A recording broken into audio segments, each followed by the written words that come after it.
May 18th, the bright star Capella makes its first morning appearance, known as the Heliacal rising. Look for Hydra's dim stars during the night. August 4, 2018, Venus from the Arizona desert. By Jeffrey L. Hunt. Chicago, Illinois, sunrise, 5:28 a.m. CDT, sunset, 8:07 p.m. CDT. Check local sources for sunrise and sunset times for your location. Times are calculated by the U.S. Naval Observatory's MICA computer program. Here is today's planet forecast. Morning sky. Chart caption, 2023, May 18th, Capella is making its first morning appearance in the north-northeast. This morning, the star Capella is making its first morning appearance, known as the Heliacal rising. A star's first appearance can be theoretically calculated, but the actual date is subject to weather, local terrain, and nearby obstructions. Find it about 5 degrees above the north-northeast horizon. Capella is in the evening sky in the west after sundown to the right of Gemini and Venus.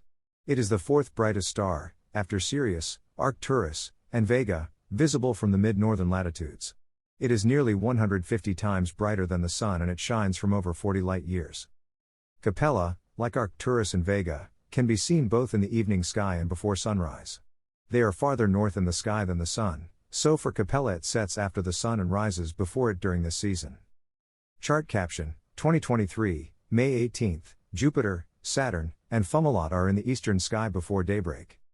Jupiter and Saturn are visible before sunrise as well. Bright Jupiter is low in the eastern sky. It is emerging from bright sunlight. Saturn, dimmer than Jupiter, is nearly 25 degrees above the southeast horizon. Look for Fomalhaut, making its first morning appearance for many sky watchers, 5.0 degrees above the horizon. Mercury is another celestial wonder emerging from bright sunlight. Rising only 25 minutes after Jupiter, the speedy planet is only 6 degrees to the lower left of Jupiter, but it is lost in the light of sunrise. It has an unfavorable appearance next month.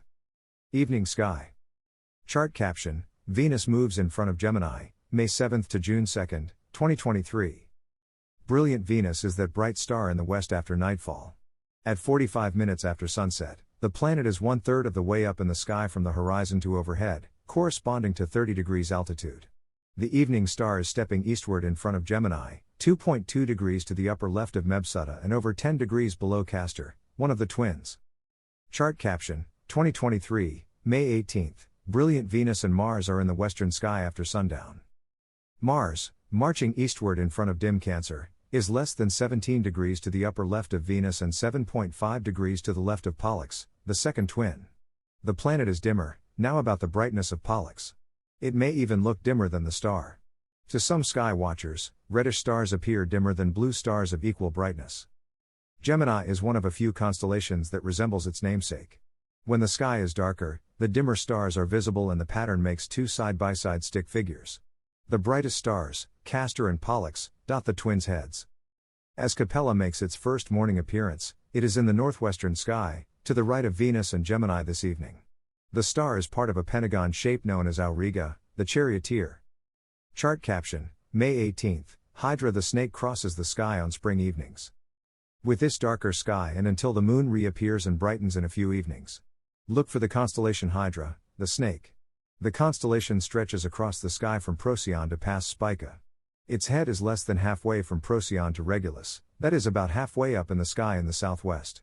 The brightest star, Alphard, meaning the solitary one, is about halfway from the horizon to Regulus. The body zigzags across the sky under Crater and Corvus, ending near the Scorpion's claws. It stretches nearly 1/4 of the way around the entire sky. In one myth, Apollo sent a raven, Corvus, to fetch some water in a cup, Crater, from a fountain. On the way the bird stopped to eat figs and was late returning to Apollo with the water. On the way Corvus saw a snake and caught the serpent in its claws. On return the bird accused the snake of attacking and delaying the flight back. Apollo recognized the lie and placed the trio into the sky. The celestial snake keeps the bird from drinking from the cup.